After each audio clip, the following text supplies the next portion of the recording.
నమస్తే, నేను Purna. Welcome to Telugu home gardener. ఈ వీడియో వచ్చేసి ఈరోజు మా టెర్రస్ గార్డెన్లో పెట్టుకున్న కొన్ని రకాల సాప్లింగ్స్. మార్నింగ్ 7:30కి నేను కొన్ని సాప్లింగ్స్ టెర్రస్ మీద గ్రో బ్యాగ్స్లో పెట్టాను. సమ్మర్లో కూడా ఎప్పటికీ మనకి ఫ్లవరింగ్ కావాలి అంటే ఈ కాస్మోస్ జినియా బాల్సమ్ పెట్టుకోండి. నిన్న మా కొత్త గార్డెన్లో జినియా ఫ్లవర్స్ ఎలా వచ్చాయో చూశారు కదా.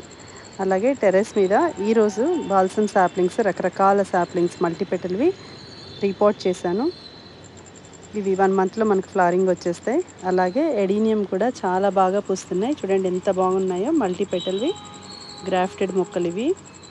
బ్లూమింగ్ చాలా బాగుంది. ఇవన్నీ ఒకసారి మీకు చూపిస్తూ, అలాగే నేను రీపాట్ చేసుకున్న మొక్కలు కూడా ఈ వీడియోలో చూపించాను.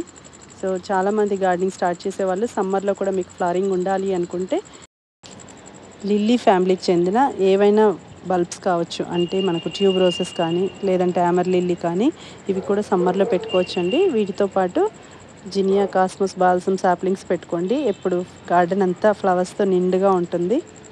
వీటితో పాటు తీగజాతి మొక్కలు అయితే మార్నింగ్ గ్లోరీలో మల్టీపెటల్ 2 కలర్స్ ఉన్నాయి. అలాగే శంకు ఫ్లవర్స్లో మల్టీపెటల్వి 4 కలర్స్ ఉన్నాయి. అన్నీ ముద్ద పువ్వులండి. ఆ మొక్కలు కూడా మనకి ఎప్పటికీ పూస్తూ ఉంటాయి. ఇక్కడ మీరు చూసేది గైలాడియా, అవి కూడా బాగా పూస్తాయి సమ్మర్లో. మల్టీపెటల్ ముద్ద మార్నింగ్ గ్లోరీ వచ్చేసి 2 కలర్స్ పింక్ అండ్ పర్పుల్ ఉన్నాయండి. మీలో ఎవరికైనా ఇంట్రెస్ట్ ఉంటే కింద డిస్క్రిప్షన్లో నంబర్ ఇస్తాను, ఆ నంబర్కి కాంటాక్ట్ అవ్వచ్చు.